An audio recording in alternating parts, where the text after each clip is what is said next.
Hello my dear students, I am Swapna Shaji, Assistant Professor, Department of Commerce Self, Nirmala College, Muvattupuzha. നമ്മൾ quantitative ടെക്നിക്സിലെ module 1ൻ്റെ ഒരു introduction video already കണ്ടു കഴിഞ്ഞു. നമ്മൾ ഈ വീഡിയോയിൽ ഡിസ്കസ് ചെയ്യാൻ പോകുന്നത് കോറിലേഷൻ ഗ്രാഫ് എന്താണെന്നുള്ളതാണ്. Correlation can also be determined with the help of a correlation graph.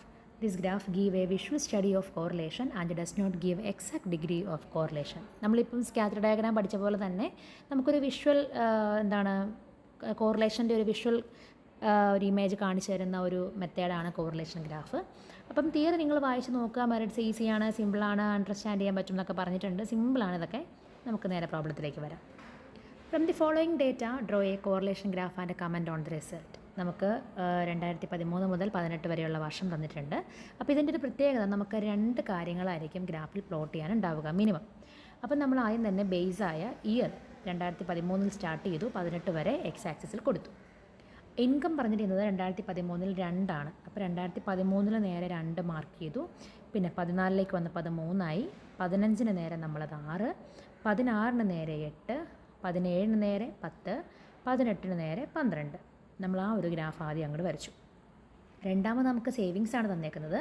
സേവിങ്സും ഇൻകവും ഒരേ ലൈനിൽ തന്നെ നമ്മൾ പ്ലോട്ട് ചെയ്യുന്നത്.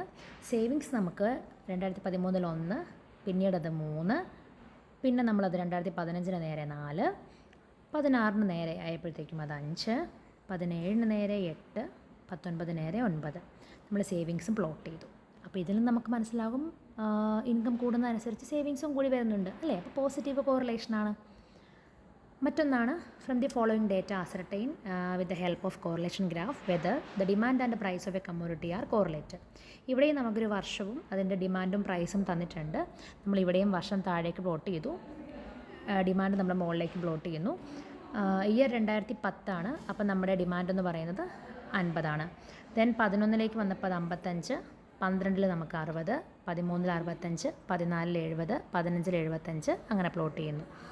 ദെൻ പ്രൈസ് വന്നു കഴിഞ്ഞപ്പോൾ 40, പിന്നീട് അത് 35, 30, 27, 25, 20, 18, ലാസ്റ്റ് 12. അപ്പോൾ ഇവിടെ ഡിമാൻഡ് അല്ലേ, പ്രൈസ് കൂടുന്നതനുസരിച്ച് ഡിമാൻഡ് എന്ത് ചെയ്യുന്നു, ഡിമാൻഡ് കൂടുമ്പോൾ പ്രൈസ് എന്ത് ചെയ്യുന്നു, അതും കൂടുന്നുണ്ട് അല്ലേ. The graph reveals that the demand and the price are negatively correlated because both the curve moving on opposite direction. ശരിയല്ലേ, പ്രൈസ് കൂടുമ്പോൾ ഡിമാൻഡ് കുറയും, പ്രൈസ് കുറയുമ്പോൾ ഡിമാൻഡ് കൂടും. അത് തന്നെയാണ് കേട്ടോ. ഞാൻ ആദ്യം പറഞ്ഞ മാറിപ്പോയെങ്കിൽ ക്ഷമിക്കുക. പ്രൈസ് കുറവാകുമ്പോൾ ഡിമാൻഡ് കൂടി വരുന്നു, പ്രൈസ് കൂടി വരുമ്പോൾ ഡിമാൻഡ് കുറഞ്ഞു വരുന്നു. അപ്പം ഇത്രയേ ഉള്ളൂ. ഇത് നിങ്ങൾക്ക് മനസ്സിലായെന്ന് വിചാരിക്കുന്നു.